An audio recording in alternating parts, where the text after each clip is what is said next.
de s'adresser à des publics auxquels on n'aurait pas accès via les médias traditionnels.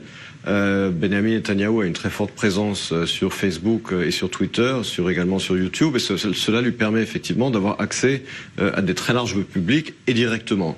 Sur la question iranienne, on sait qu'il y a aujourd'hui une stratégie du gouvernement israélien, mais également de l'administration américaine, d'arriver à un changement de régime en Iran, d'essayer d'encourager la population civile iranienne à se révolter contre son régime. Et les arguments, il faut bien le reconnaître, ne manquent pas. Un régime qui a obtenu des facilités financières suite à la signature de l'accord sur le nucléaire, mais qui, au lieu de dépenser cet argent sur la population, eh bien, l'argent est toujours tenu par le chef suprême et par les gardiens de la révolution pour financer les milices chiites ou pro-iraniennes à travers le Proche-Orient.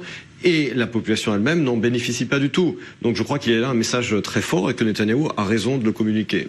Oui, qui communique également la communauté internationale. C'est aussi ça, peut-être l'objet de ces vidéos, c'est de dénoncer les pratiques du régime iranien. Oui, parce que effectivement, on sait qu'aujourd'hui, il y a d'une certaine manière une sorte de débat, voire de conflit, on dira, entre l'administration américaine et le reste des signataires, puisque les États-Unis ont quitté l'accord du JCPOA, de l'accord de Vienne sur le nucléaire. Et là, ce que Netanyahou essaie de dire, c'est cesser de renforcer aux Européens, aux Chinois et aux Russes, cesser de renforcer le régime des mollahs en continuant de leur libérer l'argent conformément à l'accord de Vienne, puisque finalement cet argent il n'est pas utilisé pour la population.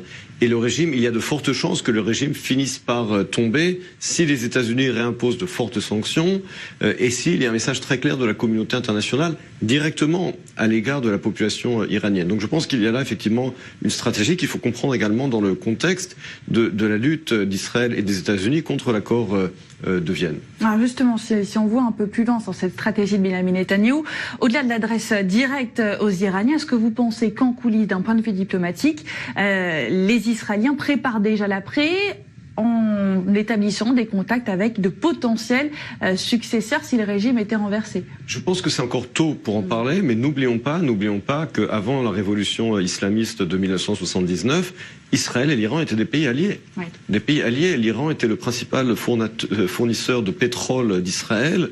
Il y avait une forte présence israélienne à Téhéran, des écoles israéliennes à Téhéran, des vols directs entre Tel Aviv et Téhéran.